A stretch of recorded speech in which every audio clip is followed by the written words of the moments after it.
ઉપલેટામાં વાત્સલ્ય hospital પાસે કાદવ કીચડ અને કચરાની સમસ્યાનો ત્વરિત ઉકેલ લાવવામાં આવ્યો હતો, જેથી સગર્ભા મહિલાઓને હોસ્પિટલમાં આવવા જવા માટે રાહત મળી રહી છે. ઉપલેટામાં ચોમાસાના આરંભે જ ભારે વરસાદને કારણે વોર્ડ નંબર 3માં આવેલી વાત્સલ્ય ગાયનેક હોસ્પિટલના મુખ્ય માર્ગ અને આસપાસના વિસ્તારમાં ભારે કાદવ કીચડનું સામ્રાજ્ય છવાઈ ગયું હતું, જેને કારણે હોસ્પિટલે આવતી સગર્ભા મહિલા દર્દીઓને ચાલવામાં ભારે મુશ્કેલીઓ અને હાલાકીનો સામનો કરવો પડી રહ્યો હતો. આ સંવેદનશીલ બાબત ધ્યાને આવતા જ હોસ્પિટલના ડોક્ટર પ્રતીક ભાલોડિયાએ નગરપાલિકાના સદસ્ય મહેશભાઈ સુવાને જાણ કરી હતી.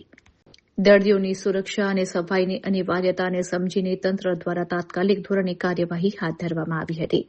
જેસીબી મશીન દ્વારા કાદવ કીચડ દૂર કરાવી રસ્તા ઉપર મેટલ પથરાવીને યોગ્ય લેવલિંગ કરવામાં આવ્યું હતું. આ કામગીરી દરમિયાન રાજકોટ જિલ્લા ભાજપ ઉપપ્રમુખ જયેશભાઈ ત્રિવેદી, નગરપાલિકા સદસ્ય મયુરભાઈ વાઘેલા તથા ચેતનભાઈ કાલરિયા ઉપસ્થિત રહ્યા હતા. આ ગંભીર સમસ્યાનો ત્વરિત અને કાયમી ઉકેલ લાવવા બદલ હોસ્પિટલના તબીબો, દર્દીઓ અને સ્થાનિક રહેવાસીઓએ તંત્ર તેમજ ઉપસ્થિત અગ્રણીઓનો હૃદયપૂર્વક આભાર માન્યો હતો.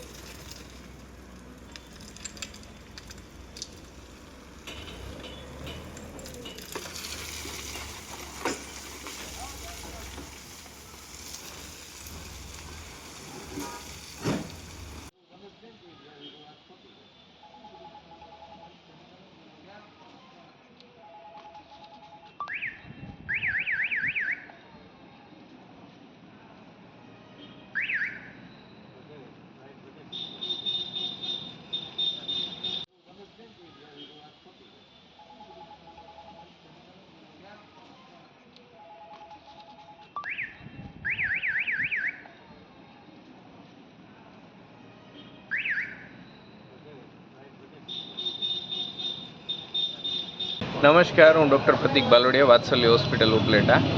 મારા હોસ્પિટલની બહાર આપણે જે અત્યારે રોડ રસ્તાના કામ ચાલે છે, તો એને અનુસંધાને આગળ વરસાદનું પાણી ભરાયેલું રહેતું, કીચડ થતું થોડું, તો મારા દર્દીઓને હાલાકી થતી. પ્રેગ્નન્ટ લેડીને આવવામાં બીક લાગતી, લપસવાનો ડર રહેતો.